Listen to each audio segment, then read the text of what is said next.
6. సింహాల గుహలో దానియేలు. కొన్నాళ్ల తర్వాత కొత్త రాజు దారియవేసు వచ్చినప్పుడు దానియేలు ప్రధాన మంత్రి అయ్యాడు. కాని ఇతర మంత్రులు అతనిపై అసూయతో ఒక కుట్ర చేశారు. రాజా, మీరు ఒక్కరినే దేవుడు అని ప్రకటించండి. ఎవరైనా వేరే దేవునికి ప్రార్థిస్తే వారిని సింహాల గుహలో వేయాలి. దానియేలు తన కిటికీ దగ్గర గడ్డంగా ప్రార్థన చేస్తున్నాడు.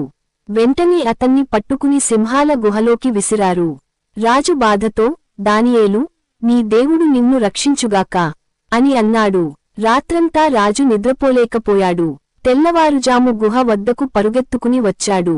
దానియేలు, నీ దేవుడు నిన్ను రక్షించాడా? అప్పుడు దానియేలు చిరునవ్వుతో చెప్పాడు, రాజా, దేవుడు తన దేవదూతను పంపి సింహాల నోరును మూసివేశాడు. దానియేలు గుహ నుంచి సురక్షితంగా బయటకొచ్చాడు.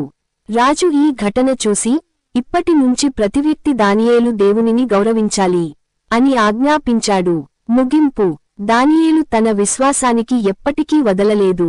దేవుడు అతన్ని బహుమతిగా జ్ఞానం, అధికారం, రక్షణను ఇచ్చాడు. దేవునిపై నమ్మకముంటే ఏ అపాయం మనలను తాకదు. దానియేలు కథ మనకు నేర్పే